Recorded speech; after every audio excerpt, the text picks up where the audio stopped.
Okay? So, thank you so much po for joining sa training, sa pag-avail sa training ko. So, I hope meron kayong matutunan.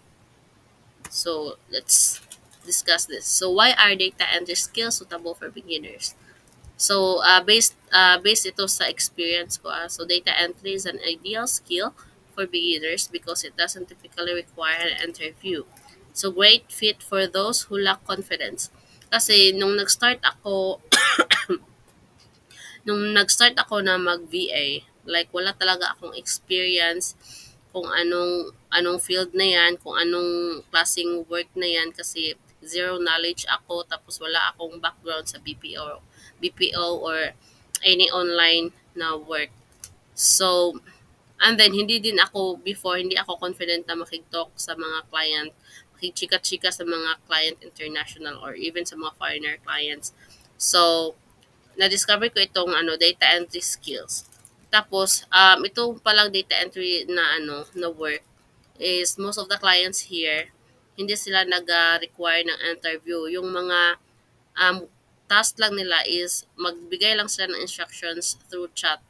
So, yan. So, ito pong skills na ito ang first na experience ko as VA. Tapos, it's accessible to anyone, especially those unsure of where to start or what skills to develop. Additionally, data entry clients often provide a long video or similar tutorial to guide you through their specific processes, making the task easier to follow. So, ang data entry na na skills is most of the client here nag-provide sila ng mga long video or recording video para meron kayong masundan sa process nila. So, ito yung data entry skills. So, fit talaga siya sa mga beginners kasi aside sa hindi na sila mag-ano ng interview, and then naga-provide sila ng recording video po sa task nila. So ano nga ba ang task ng data entry? So ang task ng data entry ay we have web research, lead gen, and CRM management. So ang web research and lead gen is connected lang po yan. Bakit connected? Kasi for example, meron kayong client na data entry yung task niya. So first thing you have to is to collect sa mga websites or company based sa instructions niya. Like for example, kung ano yung instructions na binigay niya, kung like for example yung sa construction company. So as a web researcher, meron kayong tools na gagamitin or pwede kayo mag-research sa web para makahanap kayo kung ano yung mga websites or company sa websites or company sa constructions na industry. So based sa instructions ng client niyo, yun yung klase na lead na hahanapin niyo sa web. So ito yung web research. Like for example, yung instruction ng client, yung hinahanap nyo na mga leads is sa beauty spa. So, yung i-research nyo doon sa web is yung sa mga beauty spa na mga company para yung mga leads na yun is yun yung need ng client. So, dyan kayo pag-base kung anong klase na lead yung gusto ng client niyo. Okay? Tapos, bakit nasabi ko na connected ang web research to lead gen? Kasi yung web research, di ba nga, once na research na ninyo yan yung websites at tsaka company doon sa web, diyan na kayo mag-start kukuha ng mga email or sinong owner ng company na yan. So yan yung need ng client niyo, yung mga CEO or owner ng mga client. So yan yung kukunin niyo kung ano yung email address nila, kung ano yung phone number. So yan na diyan napapasok yung lead gen. So, sa web research, yung mga websites or company. Tapos yung sa lead gen is yung mga information ng sino yung mga CEO ng company na yan. So, that's why na-connected yung dalawa. Tapos yung CRM management, ito ay ang pag-manage at pag-update ng mga information. So, most of the task here provided on a client yung mga informations. All you have to do na lang is to transfer the informations sa ilang CRM. So, mas maintindihan ninyo ito kasi i-execute ko ito after sa discuss na ko. Okay? So, ito yung CRM management. So, yung CRM management, hindi, iba't ibang client, iba't ibang CRM yung gamit nila. But this time, ipapakita ko sa inyo kung ano yung function ng CRM management sa data entry. Okay? So like for example, ito yung CRM ng client ninyo. Tapos, um, ito yung CRM ng client niyo. Tapos, 'di ba sabi ko nga kanina, CRM management is provided na yung informations. All you have to do na lang is to transfer sa information dito sa doon sa CRM na ginamit ng client niyo. Okay? Kung anong CRM na ginamit ng mga clients niyo. Okay? So, like for example, ito yung CRM, tapos ito yung informations na pinoprovide ng client ninyo. So, all you have to do na lang is to transfer sa mga information doon sa CRM nila. Based sa instructions ng client niyo kung ano yung mga information na need niya i-transfer dito sa CRM nila. Like for example, let's click this one. So, yung instruction ng client niyo is you have to transfer or to put the person's contact person or the name of the person. So, kunin ninyo yung name ng person na yan based sa binigay ng information ng client niyo. So, transfer this one. So, organization. So, kung nasa instruction ng client niyo na i-include yung organization. So, ang organization kung saan nag-work yung lead na ito, kung saan ito nag-work or saan company yan belong. Okay? So, like for example, itong company na to. So, provided na po yung sa CRM management ng data entry, provided na po ni client yung mga informations. All you have to do is to transfer na lang sa CRM nila. So, like for example, that one. Click that one. And then, yung sa title, kung i-include ng kung yung instruction ng client niyo is i-include niyo yung title or job title. So, i-include niyo job title. Like for example, yung director. So, type niyo siya ang director. Pero kung sa instruction ng client niyo is hindi included yung sa title, so wag din yung lagyan. Mag-base lang kayo kung ano yung instructions ng client niyo. So like for example, included din yung email. So i-input niyo dito. Okay? So all you have to do all you have to do sa CRM management, transferring informations from the sheet to CRM. Okay? Then save. So yan yung CRM management. Tapos yung sa web research and lead gen. So yung sa web research and lead gen, 'di ba sabi ko kanina yung sa web research is how to find sa mga leads, yung mga company and mga websites nila. So like for example, meron kayong client na meron akong scenario dito. So itong job description na to is based talaga ito sa client ko last month. So itong job description na to is talaga ito. Ito yung job description ng client ko last month. So i-ano ko dito kasi para meron tayong scenario ba. So, ito yung message ng client ko. So, your task will be scraping leads for a constructions company based in USA. So, as a data entry specialist, you'll be expected to extract and transfer the information into the Google spreadsheets or Excel. So, the necessary data includes the individual's first name, last name, job title. So, ito yung mga information ng ito yung mga information na need ng client ninyo. So, first move ninyo, dapat iintindihin niyo yung instructions ng client niyo para alam niyo kung ano yung second step niyo, kung anong first na gagawin niyo. So, understand the job description or understand the instructions from your clients. So, once na na ninyo yung instruction ng client niyo, so diyan na kayo pag-start na kung anong first move na gagawin niyo. So, again, ito yung job description ng client. Your task will be scraping leads for a constructions company based in USA. So, as a data entry specialist, you'll be expected to extract and transfer the information into a Google spreadsheets or Excel file.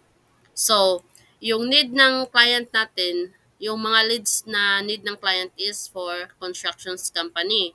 So, yun yung klase na lead na kukunin natin about sa yung construction company. Okay? So, mga information na need the client is ito. First name, last name, job title, company name, and email address. So, First na ano natin is saan natin ilalagay yung mga information na yan. So, andito sa instructions, Google Spreadsheet.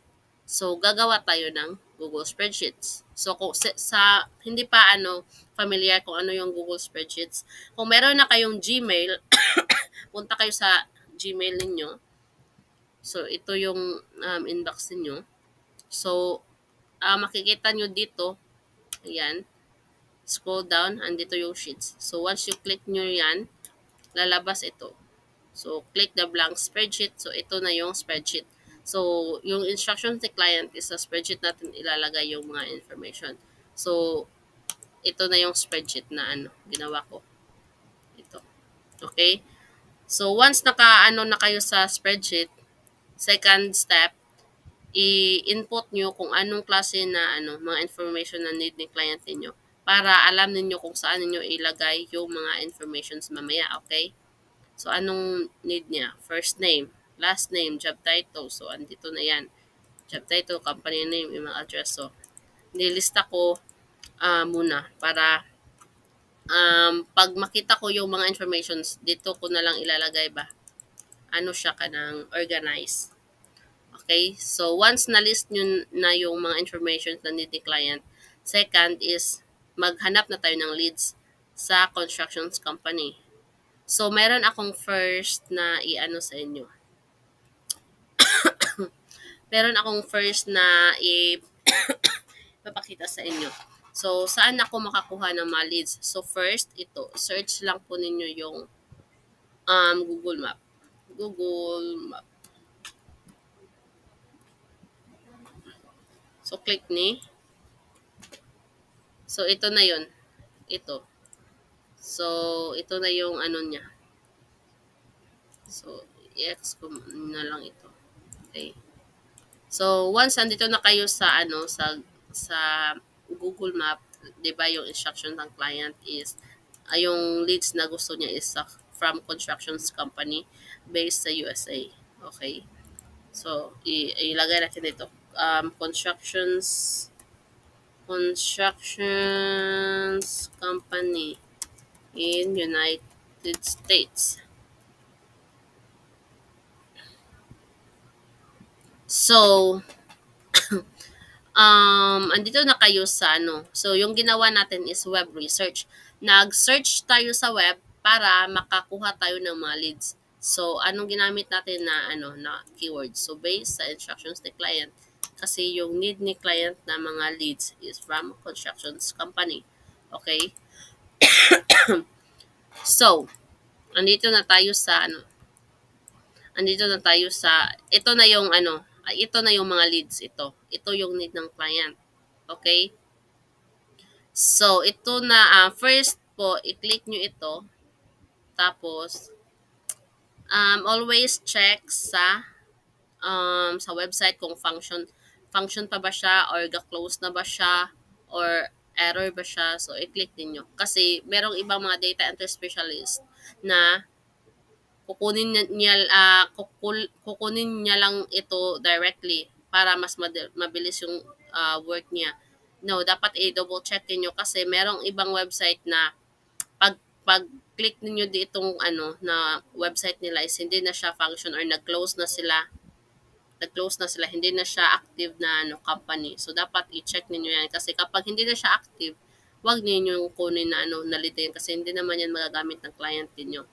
Okay? So, i-click nyo ito para ma-check nyo kung nag-function ba yan. Okay? So, nag-function siya.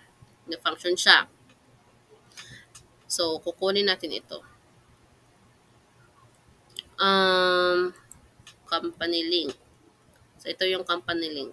Once error or hindi ma-open yung website, so, proceed kayo sa next lead. Okay? Next lead. Kasi, hindi yan magagamit ng client ninyo kapag hindi active yung company na yan. So, kukunin natin yung link since active naman ito kasi open pa yung nila. So, paste natin kasi andito yung website link. Andito yung client. Okay? Website link. Tapos, ano pang need dito? Company name. So, punta kayo dito, balik kayo dito. Click natin ito. Company name. Dito natin lagay. Double click yung mouse, then paste. Okay. Tapos, job title. So, mamaya na natin yung location. So, location ito ng, ano, ng company. Pero, kung sa instructions ng client ninyo, kung location ng person, so, yung kukunin nyo is location sa person, hindi sa company. So, check natin kung okay. Andito yung location. Kasi kadalasan yung locations andyan yan sa baba. Pinakababa. Paste. Location.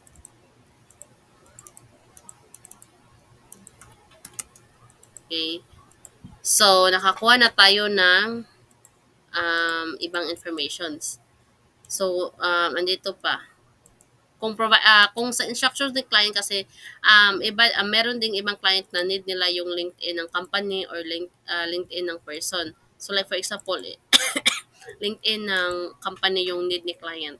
So LinkedIn company yung input natin dito. Pero kung need ni client yung personal LinkedIn, so yung personal na LinkedIn sa lead or sa person, hindi sa company. Okay?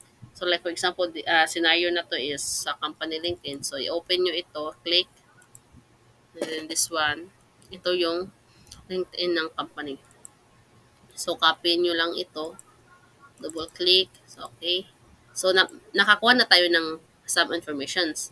So yung kukunin lang natin ngayon, kung sino ang owner or sino ang CEO or mga head officer or mga head ng company. Kasi based sa instruction ni client, yung head lang po yung kukunin natin, okay? Okay. So, paano natin mahahanap yung mga CEO, ma'am? So, yung first na i-click nyo itong kung wala pa kayong, ito yung first ma-suggest ko, ma-recommend ko sa mga beginners na kasi ito, lang ito, free sa mga beginners. So, add to Chrome nyo ito, i-add extension, okay? So, first, search yung Apollo extension for Chrome para makaano kayo ng Apollo. Ito yung first tools na i-recommend ko. Wait. Ito, Chrome Web. So, ang nakalagay sa akin, remove from Chrome kasi meron na kasi akong extension from Apollo. Pero sa inyo, kung wala pa kayong Apollo, so ang makalagay dito add to Chrome. So, i-click nyo lang yan. Tapos, sign up kayo kung anong laging details yung gagamitin niyo or sign up with Google, okay lang din. So, once naka-sign up na kayo, kung mag-view kayo sa website, automatic yan lalabas sa gilid.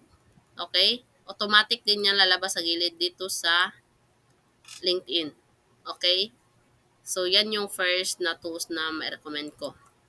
So, anong function ng Apollo? So, ang function ng Apollo is para makahanap tayo ng informations dito sa extension na ito. So, once naka-sign up na kayo sa tools na ito, click nyo lang yan. Tapos, click employees dito. So, makikita ninyo yung mga employees under sa company na to. So, ito yung function ng Apollo. Makahanap tayo ng sino yung mga employees dito, ano yung mga phone number nila, or email address. But, since we're using free tools, hindi always po mag-provide si Apollo ng mga informations. Kasi merong sometimes, pag-click nyo ito, error yung lalabas. So, yung second option natin is to click sa LinkedIn company. Kasi andito yan makalagay ang mga employees nila. Okay? So, since ito, nag-function siya, so click lang natin dito, employees, then search po sa mga head officer. Like for example, dito, senior vice president or click natin iyan ha.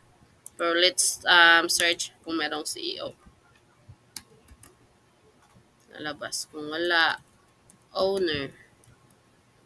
Okay, merong owner. So, ito yung i-click natin.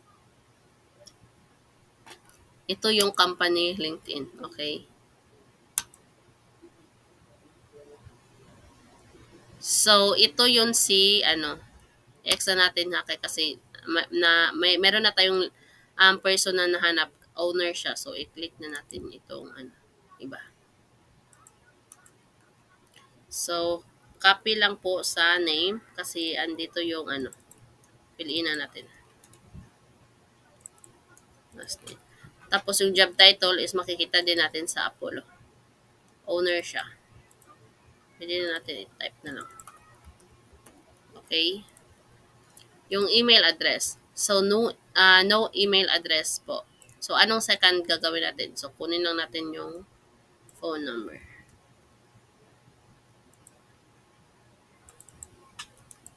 Okay. So, sometimes po, hindi po ito, si Apollo, hindi po siya mag-provide ng phone number ha, kasi we're using free tools. So, sometimes hindi siya mag-provide ng email and phone number. Pero optional lang, sa mga data entry, yung phone number is optional lang po.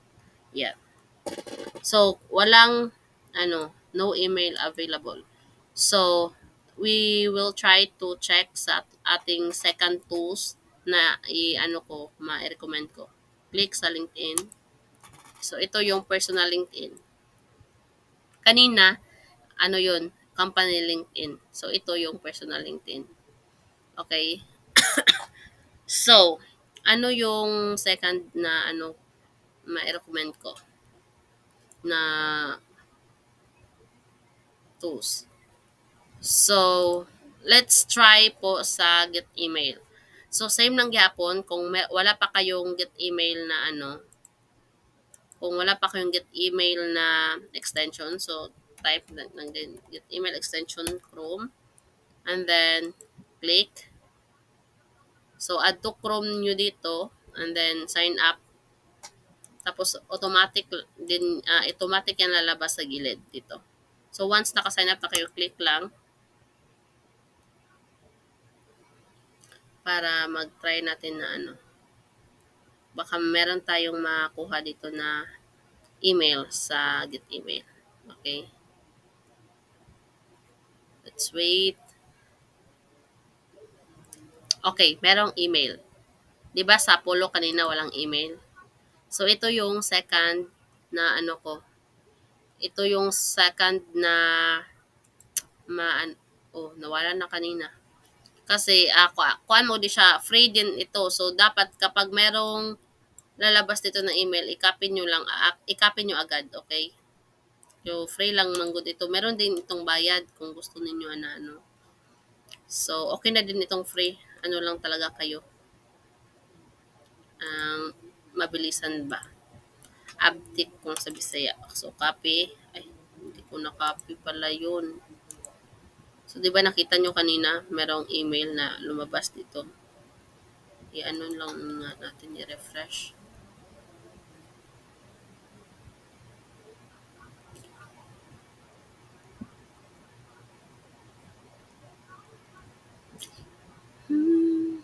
Pwede din itong contact out. Itong contact out. Kung merong email na lalabas dito. Try natin ito. Wala nang lumabas. So, dapat talaga kinuha ko kanina. So, anyways, try natin itong contact out. Meron na akong dito, meron na akong so, yung contact out, same lang yapon process. View email. So, andito yung email. Okay? Copy. Copy natin. I-paste natin. So, di ba yung first tools na ginamit ko, Apollo. So, free, itong mga tools ito, free po ito. So, yung Apollo, get email, and then contact out. So, mag-add to Chrome lang kayo, tapos mag-sign up kayo, then automatic yan lalabas dito sa gilid para makakuha kayo ng mga informations. Okay? Walang phone number. Anyway, so, kuha naman tayo ng So, make sure po na green yung ano kasi verified po yung green. Kapag hindi po verified yung email, wag ninyong kunin ha kasi hindi yan magagamit ng client niyo. Dapat po verified yung email na kukunin ninyo. Okay? Like, meron kasing ibang data entry din na ano, yung mga VA bitaw na nag-work ng data entry na kahit hindi verified kinukuha nila yung email para mas mabilis yung ano nila work. Hindi po kasi malalaman ng mga clients po yan. Meron yang system na lahat ng emails na kinuha ninyo, i-import nila doon para malaman nila kung lahat ba iyon verified or merong hindi verified. So, dapat careful kayo dyan. So, meron na tayong nakuha na information. Okay? So, ano uli yung first na ginamit natin pang script ng leads? So, ang Google Map para makakuha tayo ng mga leads. So, once meron ng mga leads, tayo, yung mga tools na kinuha ko ay ginamit natin, free lang po iyon. First ay yung Apollo. So, kung walang informations na makukuha kayo sa Apollo, second, get email. Kung wala ding result yan, third po yung contact out. Okay? So, second, di ba ito yung ginamit natin sa mag-script ng leads? Meron akong second na na ipapakita sa inyo kung makahanap din tayo ng leads. So, yung Apollo, meron siyang extension, meron ding homepage. So, apollo.io. Since nakagawa na kayo ng login sa Apollo, so, yan lang po yung gagamitin nyo kung ano yung logins niyo doon sa extension. So, since ako meron na akong account sa Apollo, so, ito po, free lang po din ito. Merong bayad po kung gusto niyo yung yung maramihan na talaga na leads. Okay? Pag andito na kayo sa homepage, click nyo lang itong click nyo lang itong search. Tapos, pag andito na kayo sa search, merong mga filters dito. Like for example, kanina yung ginamit natin na scenario, yung instruction ng client is sa constructions company, okay? So like for example, this time yung scenario natin is gusto ng client niyo yung leads sa mga real estate na leads. So yung natin, 'di ba kanina is constructions ng mga leads. So this time like for example, yung need ng client niyo is sa real estate na mga leads. So yung first na gagawin natin dito, punta kayo sa filters. Punta kayo sa industry, search, real estate. Like for example, ito yung need ng client niyo. So, pag type nyo itong real estate, ito na yun. Mga leads na po ito lumabas. Okay? Pero, meron niyang additional instructions ang client kasi hindi lang man real estate. Kasi, kapag real estate lang ito, yung gagamitin niyo na filter. Kapag dito lang kayo filter sa industry. So, yung mga leads na ito, halo-halong country. So, meron niyang specific na locations. Kung hindi nag-provide yung client niyo na specific locations, pwede kayo mag-ask kung meron ba siyang need na specific locations. So, like for example, need niya specific locations, United Kingdom. So, so click niyo ito. So, yung lumabas is mga real estate na leads from UK. So, from UK na ito. Second, yung instruction sa client, yung mga job title. So, kung gusto niya lang yung mga owner, yung lumabas na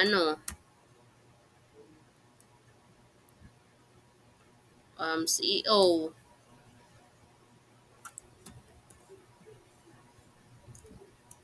Okay? So, yung lumabas dito is lahat ito, real estate company from UK. Then, ang lumabas dito, mga founder, CEO, based sa filter nyo dito. So, don't forget po na always click sa email status para maklik nyo itong verified emails.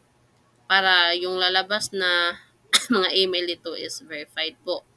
Pero again, since this is free tools, pwede naman natin ito ma-import para mas mabilis natin makuha yung mga leads, i-import lang natin. Pero since we're using po free tools, hindi po lahat accurate or accurate ang informations. Like, kahit nag-click na tayo ng verified, hindi tayo makasure 100% na verified lahat ng email. So that's why i-manual natin na i-check yan. So, ito na yung mga leads na kukunin natin. So, i-click nyo lang ito. Wait, balik tayo. So, open tab. Ito, para hindi ito mawala. Open tab. Tapos, kunin ninyo yung name. I-input nyo dito. That. So, next, job title. Founder and CEO. Okay. Company name. So, ang company name, balik kayo sa homepage. Ito yung company. Yuno. So, always check sa company or sa website kung nag-function or active pa ba siya. Like, for example, this one, hindi siya nag-function. Meron ding ibang website na hindi siya nag-function kasi yung IP address natin is based sa Philippines. Kasi merong mga website na dapat sa US lang kayo maka-access. So, kung ganyan, pwede tayo ng VPN, ExpressVPN. Itong ExpressVPN, siya, yung ginamit ko na location is from US para kung maka-access tayo dito, let's try. US. So, yung IP address ko po is from US na. Okay? So, ito meron itong bayad. So, meron din akong ma-recommend dito na VPN na walang bayad. Pwede kayo mag-download ng Urban VPN. Urban VPN. Okay, let's refresh. So, ito na. Nag-function na siya, di ba? Kanina, hindi siya nag-function kasi yung location, yung IP address natin from Philippines. So, hindi siya na Pero, ginamitan ko ng ExpressVPN para yung mag-change yung IP address ko sa US. So, function na siya. So, kukunin natin yung website link. Paste natin dito. So, yung yung free na VPN is Urban VPN. Urban VPN. Pag-download kayo ng app.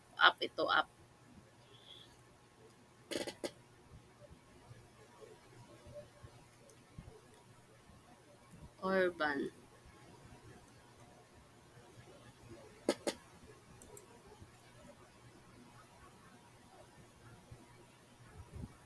Opera, Urban VPN. Let's try.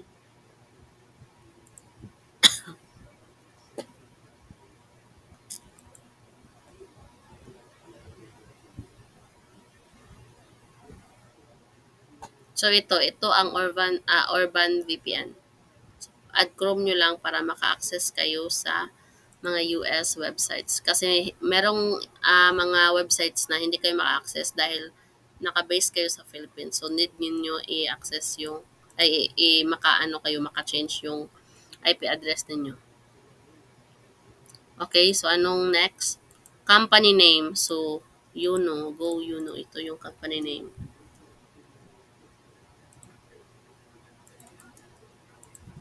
Email address. So, email address ng person. So, di ba si Paul man atong gigamit? So, si Paul, let's access this. Access email. So, andyan na po. Apollo lang po yung ginamit natin this time kasi nag-function naman siya lahat. Nag-function yung email. Tapos, meron ding phone number. So, yeah. Kapag hindi natin makita yung email, so that's the time na gagamit tayo ng second tools kanina, which is yung sa get email and then sa contact out. Okay. So, since ito meron naman, so copy the email address and then yung sa phone number. So, again, meron tayong phone number na si Apollo nagbigay siya ng phone number. Pero not all the time po na magbigay siya ng phone number kasi merong bayad. Since we're using free, so yeah. Pwede natin yan ang plus EX. Ay tanggalin nyo para hindi mag-error. Kasi pag hindi niyo tinanggal yan kapag ganyan, so error yung lalabas. Okay. Double click. paste, tapos tanggalin nyo itong plus. Location. So, location ng company. So, andyan yan sa pinakababa. Enter site. Nasa yan sa pinakababa. Ito.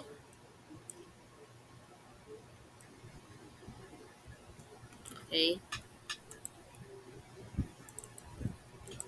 So, like for example, yung instruction ng client niyo is need niya yung phone number ng company, email address ng company. So, ito yung kukunin ninyo. Company, email address ng company, hindi sa person. And phone number sa company, hindi sa person. So, dyan lang talaga kayo, pag-based talaga kayo sa instructions ng client niyo. Intindihin nyo yung instructions bago kayo mag-next move. So, ano pa bang kulang dito? LinkedIn. Okay, LinkedIn ng person. So, click nyo ito.